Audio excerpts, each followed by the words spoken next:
அஸ்ஸலாமு அலைக்கும். அன்பார்ந்த அனைத்து உறவுகளுக்கும் இனிய காலை வணக்கம். உங்கள் மீது சாந்தியும் சமாதானமும் உண்டாகட்டும். இன்றைய காலை பொழுது உங்கள் அனைவருக்கும் சிறந்த பொழுதாக அமைய எல்லாம் வல்ல இறைவனை பிரார்த்தித்தவனாக இன்றைக்கும் பல முக்கியமான தகவல்களோடு தான் வந்திருக்கேன். வீடியோவை கடைசி வரைக்கும் பாருங்கள், சப்ஸ்கிரைப் பண்ணுங்கள், லைக் பண்ணுங்கள், தொடர்ந்தும் சப்போர்ட் பண்ணுங்கள். இன்றைய தினம் நத்தார் தினத்தை கொண்டாடும் அனைத்து உறவுகளுக்கும் நல்லுள்ளங்களுக்கும் இனிய நத்தார் தின நல்வாழ்த்துக்கள். Happy merry Christmas. அதே போல் இன்றைய தினம் பலருமே இந்த நாட்டிலும் சரி, தன்னுடைய குடும்பங்களோடு சொந்த நாட்டிலும் சரி நத்தார் தினத்தை கொண்டாட சென்றிருக்கின்றார்கள். அதே போல் வீடுகளிலே இன்றைக்கும் வேலை பளுவோடு நத்தார் தினத்தை கொண்டாடும் அனைத்து உள்ளங்களுக்கும் என்னுடைய மனமார்ந்த வாழ்த்துக்கள். எதிர்வரும் காலங்களிலாவது உங்களுடைய குடும்பங்களுடன் சந்தோஷமாக இந்த நத்தார் தினத்தை கொண்டாட வேண்டும் என்றும் நான் உங்களுக்காக பிரார்த்திக்கின்றேன். பார்க்கலாம், குவைத்துடைய டினார் மதிப்பு, அதாவது இலங்கைக்கான ரூபாயில் ஒரு தினாரின் மதிப்பு 955 ரூபாய் 11% உள்ளது. இந்தியாவின் ரூபாயில் ஒரு தினாரின் மதிப்பு 275 ரூபாய் 55% உள்ளது. இது அல்முல்லா எக்ஸ்சேஞ்சுடைய அப்ளிகேஷன் ஆன்லைன் ரேட் ஆகும். அதே போல் கூகுள் ரேட்டை பார்த்தாலாம், இலங்கைக்கான ரூபாயில் ஒரு தினாரின் மதிப்பு 955 ரூபாய் 28% உள்ளது. இந்தியாவின் ரூபாயில் ஒரு தினாரின் மதிப்பு 277 ரூபாய் 6% உள்ளது. அதே போல் அமான் எக்ஸ்சேஞ்ச் ரேட்டை பார்த்தலாம். அமான் எக்ஸ்சேஞ்ச் இந்தியாவுக்கு 10,000 ரூபாய்க்கு உட்பட்ட பரிவர்த்தனைகளுக்கு 278 ரூபாய் வழங்குறாங்க. இலங்கைக்கு 20,000 ரூபாய்க்கு 984 ரூபாய் 20%, 30,000 ரூபாய்க்கு 971 ரூபாயும் வழங்குறாங்க. அதே போல் சஜில் எக்ஸ்சேஞ்ச் தற்போதைய சூழலில் இலங்கைக்கு ஒரு பெஸ்ட்டான ரேட்டை வழங்கிட்டு இருக்கிறாங்க. இதில் பார்த்தீங்கன்னா 30,000 ரூபாய்க்கு உட்பட்ட பரிவர்த்தனைகளுக்கு 990 ரூபாய் வழங்குறாங்க. 1000 ரூபாய்க்கு 10 ரூபா தான் குறையும். ஆனால் இப்போ அவசரமாக எமர்ஜென்சியாக யாராவது ஒரு 30,000 ரூபா நாட்டுக்கு அனுப்பணும், 20,000 ரூபா நாட்டுக்கு அனுப்பணும்னா தாராளமாக 990 ரூபாய்க்கு அனுப்பலாம். அதுக்குரிய வாய்ப்பை பெற்றுக் கொடுத்துருக்குறாங்க. அதே போல் 50,000 ரூபாய்க்கு 977 ரூபாய் 65%, அதே போல் 1,00,000 ரூபாய்க்கு 970 ரூபாய் 66% வழங்குறாங்க. சஜில் எக்ஸ்சேஞ்ச் பார்த்தீங்கன்னா எக்ஸாக்டாக ஹவாலியில் இருக்குது. ஹவாலியிலையும் இருக்குது, பல இடங்களில் இருக்குது. ஹவாலியில் மெயினாக தூனிஸ் ஸ்ட்ரீட்டில் இது அல் பஹர் பில்டிங் உங்களுக்கு தெரிஞ்சிருக்கும். 4வது ரிங் ரோட்டுக்கு பக்கத்திலேயே இருக்குது. ஆப்போசைட் ஜாப்ரியா இருக்குது, முபாரக் ஹாஸ்பிட்டல் இருக்கக்கூடிய ஜாப்ரியா. இந்த சைடில் நேராக போனால் பெய்ரூத் ஸ்ட்ரீட்டோட கனெக்ட் ஆகுது. இந்த ஸ்ட்ரீட்டில், அதாவது 4வது ரிங் ரோட்டில் உள்ளே என்ட்ராகும்போது ஹவாலிக்குள்ள தூனிஸ் ஸ்ட்ரீட்டில் பஹார் பில்டிங்க்கு அடுத்ததாக ஃபஜர் பில்டிங் இருக்குது. ஃபஜர் பில்டிங்கில் தான் இந்த சஜில் எக்ஸ்சேஞ்ச் இருக்குது. இதில் பார்த்தீங்கன்னா தற்போதைய சூழலில் உங்களுக்கு 30,000 ரூபாய்க்கு உட்பட்ட பரிவர்த்தனைகளுக்கு 990 ரூபாய் வழங்கிட்டு இருக்கிறாங்க. ட்ரை பண்ணுங்கள். அதே போல் சஜில் எக்ஸ்சேஞ்சுடைய மேலதிக தகவல்களை நீங்கள் வாட்ஸ்அப் மூலம் தொடர்ந்துமே ஒவ்வொரு நாளும் ரேட்டையும் பெற்றுக்கொள்வதற்கு, மேலதிக தகவல்களையும் தெரிந்து கொள்ள 97 23 54 61 என்ற வாட்ஸ்அப் இலக்கமுடாகவும் தொடர்பு கொள்ளலாம். அதே போல் தொடர்ந்துமே உங்களுக்கு ரேட்டையும் பெற்றுக்கொள்ளலாம். பெஸ்ட்டான ரேட் அப்படின்னு சொல்லலாம் சஜில் எக்ஸ்சேஞ்சில் இன்றைக்கு வரைக்கும் வழங்கிட்டு இருக்கிறாங்க. ட்ரை பண்ணுங்கள். அதே போல் கேபிஇ எக்ஸ்சேஞ்சில் பார்த்தீங்கன்னா இலங்கைக்கு 956 ரூபாய் வழங்குறாங்க. அதே போல் இந்தியாவுக்கு 276 ரூபாய் 40% வழங்குறாங்க. அதே போல் யுஏஇ எக்ஸ்சேஞ்சை பற்றியும் தொடர்ந்துமே உங்களுக்கு தெரியத்தானது. யுஏஇ எக்ஸ்சேஞ்சில் இப்போதைக்கு வரைக்கும் மற்ற எக்ஸ்சேஞ்சுகளை விட நீங்கள் அதிகமாக பணம் அனுப்பும்போது அதிகமான ரேட் வழங்குறாங்க. அதாவது நீங்கள் ஒரு 500 தினார் அனுப்புறீங்களா இருந்தால் மற்ற எக்ஸ்சேஞ்சுகளில் உங்களுக்கு 930 ரூபாய் 35 ரூபாய் தான் கொடுப்பாங்க. ஆனால் அவங்கள விட எக்ஸ்ட்ராவும் ஒரு 10 ரூபாய் யுஏஇ எக்ஸ்சேஞ்சில் உங்களால் பெற்றுக்கொள்ள முடியும். ஆனால் ஒரே ஒரு பிரச்சனை தான் இருக்குது. என்ன பிரச்சனைனா, மக்கள் வங்கிக்கு மட்டும் அந்த ரேட்டு கிடைக்காது. மக்கள் வங்கியை தவிர்த்து ஏனைய அனைத்து வங்கிகளுக்கும் அந்த ரேட்டை வழங்குறாங்க. அதே போல் குவைத்துடைய பல எக்ஸ்சேஞ்சுகள்லையுமே அக்கௌண்ட் நம்பரை மறைச்சிடுறாங்க. இதை பற்றியும் உங்களுக்கு தொடர்ந்துமே தெரிய தாரது. நீங்கள் ஏதாவது ஒரு புதிய எக்ஸ்சேஞ்சுக்கு பழைய பற்றுச்சீட்டோட போகிறீங்களா இருந்தால் நிச்சயமாக அதில் அக்கௌண்ட் நம்பர் இருக்கா அப்படின்றத செக் பண்ணிக்கோங்க. அப்படி இல்லாத பட்சத்தில் எழுதிட்டு போனாலும் பிழை இல்லாத அக்கௌண்ட் நம்பர் எழுதிட்டு போங்க. ஏதாவது ஒரு நம்பர் பிழைத்தாலும் கூட உங்களுடைய பணம் நாட்டுக்கு போய் சேராது. அந்த பணத்தை திரும்ப பெறணுமா இருந்தாலும் ரொம்ப நாட்களாகும், மறுபடியும் கட்டணம் செலுத்த வரும். அதே போல் எக்ஸ்சேஞ்சுகளை பணம் அனுப்பி முடித்ததும் அவசரமாக வெளியாகாமல் முதலாவது பற்றுச்சீட்டை செக் பண்ணி பாருங்கள். பேர், ஊர், டீட்டெயில்ஸ், அக்கௌண்ட் நம்பர் எல்லாமே சரியாக இருக்கான்னு, அதே மாதிரி அவங்க சொன்ன ரேட்டு சரியாக இன்க்ளூட் ஆகிருக்கா அப்படின்றதையும் செக் பண்ணிக்கோங்க. யுனைடெட் கல்ஃப் எக்ஸ்சேஞ்ச் கார்பரேஷன் இந்தியாவுக்கு பணமனுப்பு 750 ஃபில்ஸும் இலங்கை பணமனுப்பு ஒரு தினாரும் கட்டணமாக விடுறாங்க. அல்சாமில் எக்ஸ்சேஞ்ச் கார்பரேஷன் ஒரு தினார் மட்டுமே கட்டணமாக விடுறாங்க. யூஜே எக்ஸ்சேஞ்ச் கார்பரேஷன் ஒரு தினார் மட்டுமே கட்டணமாக விடுறாங்க. Kuwait Asian international exchange 750 fils மற்றும் ஒரு தினார் போன்ற கட்டணங்களும் அறிவிடுறாங்க. குவைத்தில் அல்நாதா, AR5, அமான் எக்ஸ்சேஞ்ச், யூஜே, Al Zamil, Ansari exchange, Lulu exchange, Joyalukkas, KBE, UAE, Aman exchange, Bahrain exchange, BEC, world street exchange, Sajil exchange, Malik exchange, international exchange, Al Shafa exchange, இது போன்ற இன்னும் பல எக்ஸ்சேஞ்சுகள் இருக்குது. இப்போதைக்கு வரைக்கும் ARY எக்ஸ்சேஞ்ச் 900 ஃபில்ஸ் மட்டுமே தான் கட்டணமாக அறிவிடுறாங்க. அதே போல் சஜில் எக்ஸ்சேஞ்ச், மலிக் எக்ஸ்சேஞ்ச், அல்சாமில், KBE இது போன்ற எக்ஸ்சேஞ்சுகளில் ஒரு தினார் மட்டுமே தான் கட்டணமாக விடுறாங்க. அதுலேயும் பெஸ்ட்டான ரேட் வழங்குறது தற்போதைக்கு ஒரு 30,000 ரூபாய் அனுப்பணுமா இருந்தால் நீங்கள் சஜில் எக்ஸ்சேஞ்சை சூஸ் பண்ணுங்கள். அதே போல் மற்ற எக்ஸ்சேஞ்சுகளில் உங்களுக்கு மெசேஜ் வரும் 980 ரூபாய், 85 ரூபாய், 990 ரூபாய் அப்படின்னு வந்தாலும் நீங்கள் முதலாவது ரேட்டை பார்த்துக்கோங்க. நான் அதனால தான் உங்களுக்கு தெளிவாகவே சொல்லிட்டேன், ஒரு 30,000 ரூபாய் 30 தினாருக்கு உள்ளே அனுப்புகிறதா இருந்தால் அந்த ரேட்டு வரும் அப்படின்னு. ஆனால் நீங்கள் அதே 100 தினார் 200 தினாரை எதிர்பார்த்து அந்த ரேட்டுக்கு அனுப்பலாம் அப்படின்னு போகாதீங்க. முதலாவது ரேட்டை விசாரிங்க. எக்ஸ்சேஞ்சில் கஷ்டப்பட்டு சம்பாதிக்கிற பணம் நல்ல எக்ஸ்சேஞ்சுகளில் அனுப்புங்க. அதே மாதிரி பணிப்பெண்களுக்கும் இந்த வாய்ப்பை பெற்றுக் கொடுங்க ஓட்டுநர்களே. குவைத்துடைய தங்க விலையை பார்த்துடலாம். 1 கிராம் 18 கேரட் தங்கத்தின் விலை 19 தினார் 649 ஃபில்ஸ். 1 கிராம் 21 கேரட் தங்கத்தின் விலை 22 தினார் 923 ஃபில்ஸ். 1 கிராம் 22 கேரட் தங்கத்தின் விலை 24 தினார் 24 ஃபில்ஸ். 1 கிராம் 24 கேரட் தூய தங்கத்தின் விலை 26 தினார் 198 ஃபில்ஸ். குவைத்துடைய தங்க விலையும் படிப்படி அதிகரித்து தான் வருது. நாட்டோட விலையை கம்பேர் பண்ணி பாருங்கள். அங்கே ஒரு வேலை அதிகமாக இருந்துச்சுன்னா இங்கே விலை கொடுத்து வாங்க, ஒரு வேலை அங்கே கம்மியாக இருந்துச்சுன்னா இங்கே விட நாட்டிலேயே வாங்கிக்கோங்க. வீடியோக்குள்ளே போகிறதுக்கு முன்னாடி இன்றைய தினம் நத்தார் தினம் அப்படின்றதால கிறிஸ்மஸுக்காக நிறைய சகோதரர்கள் இன்றைக்கு குவைட் சிட்டியை நோக்கி பயணம் செய்வாங்க.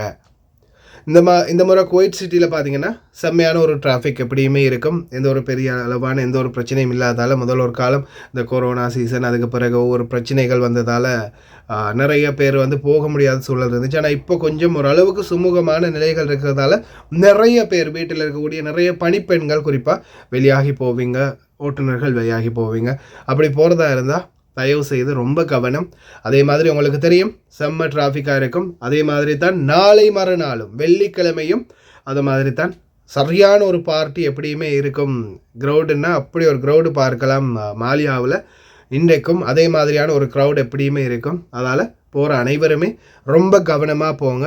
அதே மாதிரி சிவில் ஐடியை மறக்காமல் எடுத்துகிட்டு போங்க. நிறைய இடங்களில் செக்இன் இருக்குது அப்படின்றத ஞாபகம் வச்சுக்கோங்க. அதே மாதிரி உங்களுக்கு இந்த ஏரியாக்கள் புதுசுன்னா ஞாபகம் வச்சுக்கோங்க, எல்லா இடங்கள்லையும் திருட்டு தொல்லையும் இருக்குது. இந்த மாதிரி சன நெரிசலுக்குள்ளே போகும்போது ரொம்ப கவனமாக இருக்கணும். மாலியா பிரிட்ஜோடைய ஃபார் எக்ஸாம்பிள் எப்படி இருக்குன்றதை பார்த்துக்கோங்க.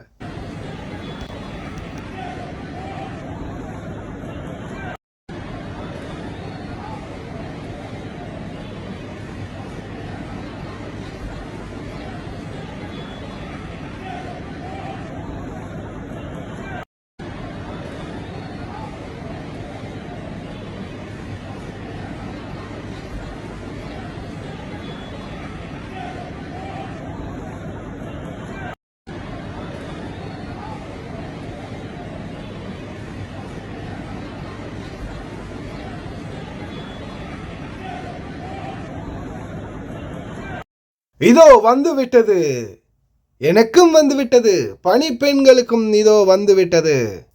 என்னடா வந்துச்சு அப்படின்னு கேட்டிங்கன்னா, நேற்றைய தினம் நான் உங்களுக்கு மெசேஜ் ஒன்று போட்டிருப்பேன். ஆனால் உள்துறை அமைச்சகத்தை விட நாங்கள் வேகம் அப்படின்றதில் எந்த மாற்று கருத்தும் இல்லை. நேற்று இதே மெசேஜை உள்துறை அமைச்சகம் உங்களுக்கு போட்டிருக்கிறாங்க. சரியாக 3 ஹவரில் இதை இன்ஃபர்மேஷன் பண்ணியிருக்கிறாங்க. சரியாக அதே கேப்பில் அவங்க 3 ஹவரில் இன்ஃபர்மேஷன் பண்ணியிருக்காங்க. இதோ நான் உங்களுக்கு அந்த நியூஸை தந்திருக்கிறது எத்தனை மணித்தியாலத்துக்கு முன்னாடின்னு பாருங்கள், 4 மணித்தியாலம் 36 நிமிஷத்துக்கு முன்னாடி. அதாவது உள்துறை அமைச்சகத்தை விட 1.5 மணித்தியாலத்துக்கு முன்னாடியே நான் உங்களுக்கு இந்த தகவலை பப்ளிஷ் பண்ணிட்டேன். அதுக்கு பிறகும் ஒரு சிலர் பாருங்க. හෙලෝ අයියේ, මේ මෙහෙම මැසේජ් එකක් ඇවිල්ලා තියෙනවා මට.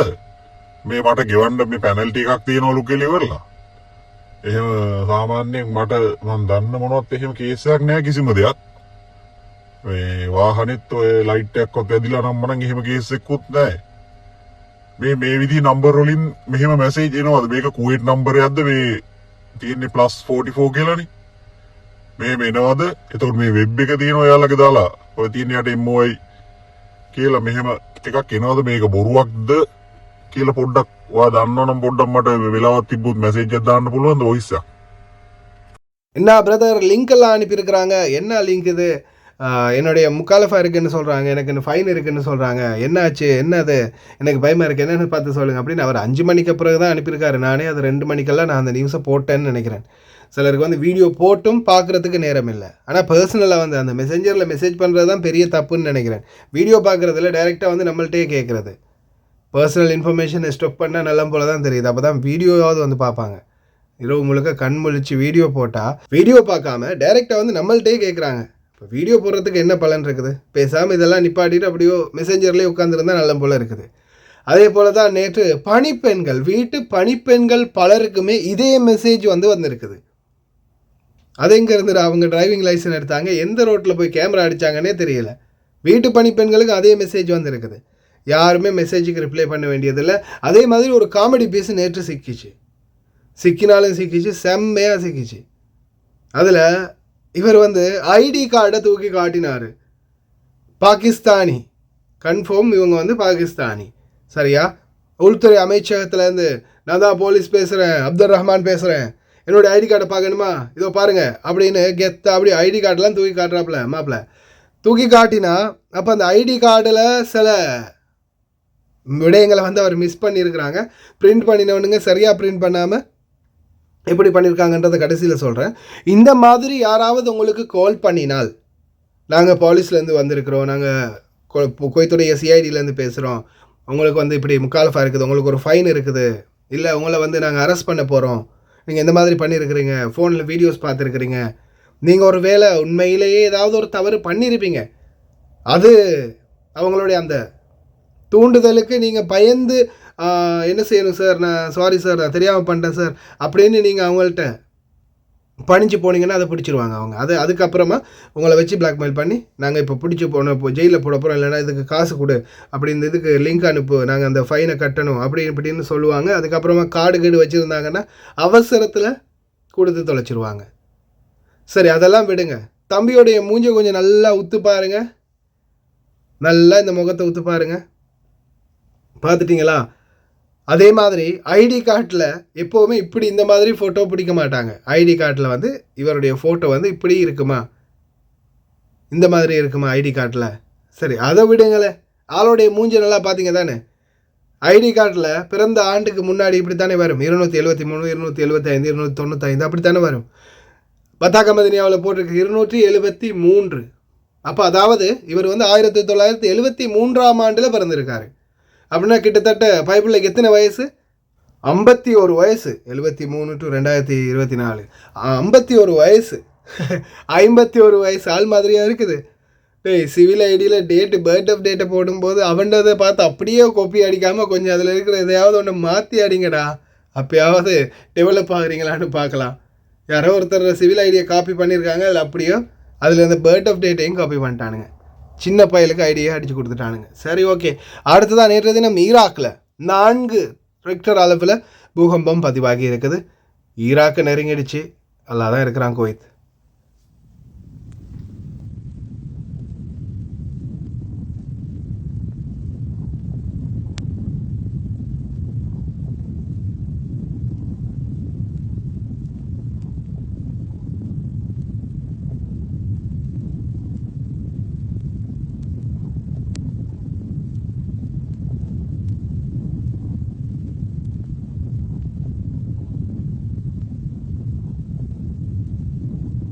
ஏதாவது ஒரு புதிய பிரளயத்தை கிளப்பிடுவானுங்க.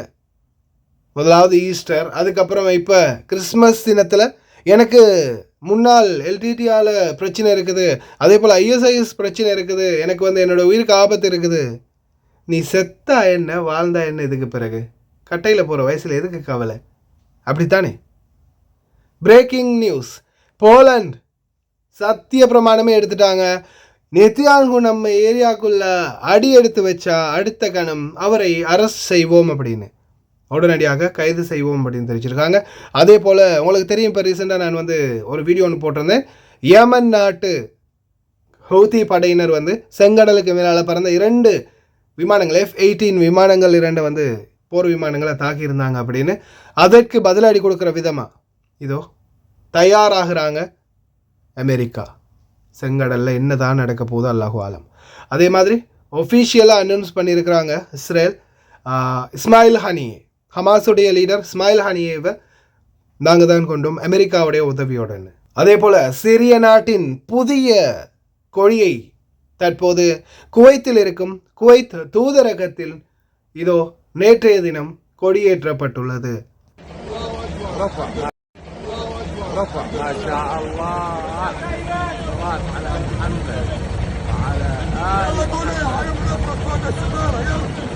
கல்ஃப் கோஆபரேஷன் கவுன்சில் சிரியாவை ஆதரிக்க ஆரம்பிச்சிட்டாங்க. இதன் அடிப்படையில் பார்த்தீங்கன்னா நேற்றைய தினம் பாதுகாப்பு கவுன்சிலுடனான மீட்டிங் ஒன்று இடம்பெற்றிருக்குது. அதே போல் மீண்டும் இதோ கத்தார் நாடு அவங்களுடைய சிரியாவுக்கு இனி வரும் காலங்களில் டெமஸ்கஸுக்கு எங்களுடைய டைரக்ட் ஃப்ளைட்டை வந்து நாங்கள் அனுப்புவோம் அப்படின்னு வாக்குறுதி அளிச்சிருக்கிறாங்க. சிரியாவில் மட்டும் எல்லாமே சூழல் சமமான நிலைக்கு வந்துச்சுன்னா நிச்சயமாக மிகப்பெரிய ஒரு நல்ல நிலைமை ஏற்படும். அதே போல் சிரியா நாட்டில் இருந்து சூரி அப்படின்னு சொல்லுவாங்க, புர்த்துகால் சூரி, அஃபெண்டி சூரி அப்படின்னு எல்லாம் சொல்லுவாங்க தெரியுமா. இங்கே வந்து ஒரு உணவு பல வகைகள் இருக்குது. இப்போ நாங்கள் ஜப்ரா போகிறதால எங்களுக்கு தெரியும். அங்கெல்லாம் வந்து பார்த்திங்கன்னா இப்போ ரீசெண்டாக விலைகள் வந்து எக்கச்சக்கமாக இருக்குது, தாறுமாறாக விலைகள் இருக்குது. காரணம் என்ன தெரியுமா? இந்த சிரியாவில் நடக்கிற சின்ன சின்ன பிரச்சனைகள் தான். ஒரு கார்ட்டூன் அஃபெண்டி அப்படின்னு சொல்லக்கூடிய அந்த உரித்து சாப்பிடக்கூடிய அந்த தோடம்பலம் இருக்கு இல்லையா, ஆரஞ்சு. இப்போ இந்த படம் வந்து நாங்கள் முன்னாடி ஒரு கார்ட்டூன் வந்து சாதாரண ஒரு 5 கிலோ இருக்கக்கூடிய கார்ட்டூன் வந்து வளமையாக நாங்கள் எடுப்போம் ஒரு 2 தினார் 1.5 தினார் 2 தினாருக்குள்ளே. ஆனால் இந்த வாட்டி நானும் பாபாவும் போய் பார்க்கும்போது இந்த சிரியா பிரச்சனை நடந்துகிட்டு இருக்கும்போது 7 தினார்லேருந்து 6 தினார் வரைக்கும் இருந்துச்சு. இன்னும் சில காய்கறிகள் பல வகைகள்லாம் பார்த்திங்கன்னா எக்கச்சக்கமான விலையில் இருந்துச்சு. காரணம் இந்த சிரியாவுடைய பிரச்சனை, ஏற்றுமதி இறக்குமதி எல்லாமே தடைப்பட்டுச்சு இல்லையா. அந்த பிரச்சனை தான் இந்த அளவுக்கு விலைகள் அதிகரித்தது. ஏன்னா நம்மளுக்கு புரியாது, நம்ம என்னத்துக்கிட்ட அவங்க நியூஸை பற்றி நம்ம பேசுகிறோம், அந்த யுத்தத்தை பற்றி பேசுகிறோம் அப்படின்னு நினைப்போம். ஆனால் அதில் பாதிப்பு அனைவருக்குமே இருக்குது. அதே மாதிரி தான் ஈரான் தொடர்ந்துமே நாங்கள் இஸ்ரேலுக்கு எதிரான தாக்குதலை நடத்துவோம் அப்படின்னு கண்டனம் தெரிவிச்சுக்கிட்டே இருக்கிறாங்க. ஆனால் இவங்களுடைய கண்டனம் அங்கேருந்து இஸ்ரேலுக்கு இவங்க ஏவுகணைகள் அனுப்பும்போது இடையில் இருக்கக்கூடிய அரபு நாடுகளுக்கு மேலே ஏதாவது ஒன்று சரி விழுந்துச்சுன்னா தான் ஈரானுக்கு என்ன நடக்கும்னு தெரியல, பார்க்கலாம். அதே மாதிரி துருக்கி தன்னுடைய இராணுவ படையை தயார் நிலையிலேயே வச்சுருக்கிறாங்க. உடனடியாக நாங்கள் எங்களுடைய பாதுகாப்பு படையோடு வந்து பலஸ்தீனத்துக்கு சப்போர்ட் பண்ணுவோம் அப்படின்னு. ஆனால் எல்லாரும் சொல்லிக்கிட்டு தான் இருக்கிறாங்களே தவிர போகிற மாதிரி தெரியல. ஏன்னா காட்ஃபாதர் அமெரிக்கா இவங்க எல்லாரையும் அடக்கி வச்சிட்டு இருக்கிறான் அப்படின்றதுல எந்த மாற்று கருத்தும் இல்லை. இதுதான் இன்றைய நிலைமை. ஆனால் ஒன்றை மட்டும் தெரிஞ்சுக்கோங்க, ஏன்னா நிறைய பேர் வந்து நினைக்கிறது, அங்கே யுத்தம்னா நம்மளுக்கு என்ன, அங்கே நடக்குதுன்னா பிரச்சனை நம்மளுக்கு என்ன அப்படின்னு. எல்லாத்துலேயுமே ஒரு லிங்க் இருக்குது, எல்லாத்துக்குமே ஒரு கனெக்ஷன் இருக்குது, அதை மறந்துடாதீங்க. ஏன் இன்னைக்கு சிரியாவில் நடந்த பிரச்சனையால் தான் அன்றைக்கி காய்கறிகள்லேருந்து பல வகைகள் வரைக்கும் விலை அதிகரிச்சிது. ஏன் சூரி அப்படின்ற அந்த சிரியாவிலேருந்து வரக்கூடிய பல காய்கறிகள் பல வகைகள் வராமல் போனதால். அதே மாதிரி லெபனானில் அடித்தடி பிரச்சனை வரும்போது லெபனானுடைய காய்கறி பல வகைகள் வராமல் இருந்துச்சு. அதுலேயும் பல தரப்பட்ட விலைகள் எக்கச்சக்கமாக ஏறிச்சு. லெபனான், சிரியா, ஆப்பிரிக்கா இந்த மாதிரி நாடுகள்லேருந்து தான் அதிகமான பல வகைகள் இந்த நாட்டுக்கு வருது. அங்கே ஏதாவது ஒரு பிரச்சனைனா இங்கே அதிகமாக அடிபடும். ஆசைக்கு சரி ஒரு ஆரஞ்சு வாங்கி சாப்பிட முடியாது, ஒரு 2 ஆரஞ்சு வாங்குறதுக்கே 1 தினார்லேருந்து 1.5 தினார் வரைக்கும் போகும் சூழல் வரும். அதிகமாக வந்து பாதிக்கப்பட்டுச்சுன்னா அந்த நாடுகள். அதே மாதிரி செங்கடல் பிரச்சனை, ஒவ்வொரு பிரச்சனைகளை பார்த்துக்கிட்டே இருக்கோம் இல்லையா, அது எல்லாமே நம்மளையும் சேர்த்து தான் பாதிக்குது. ஏன் இஸ்ரேல் பலஸ்தீன் பிரச்சனை கூட எத்தனை தொழிலாளர்களை KFC மெக்டொனால்ட்ஸில் இருந்த தொழிலாளர்களுக்கு பாதிப்பு வந்துச்சு. எல்லாத்துக்குமே எல்லாமே லிங்க் இருக்குது. எல்லாரையும் எல்லாம் வல்ல இறைவன் பாதுகாக்கணும். கடைசி வரைக்கும் பார்த்து எல்லாருக்குமே ரொம்ப நன்றி. வீடியோ பிடிச்சிருந்தா லைக் பண்ணுங்கள், சப்ஸ்கிரைப் பண்ணுங்கள்.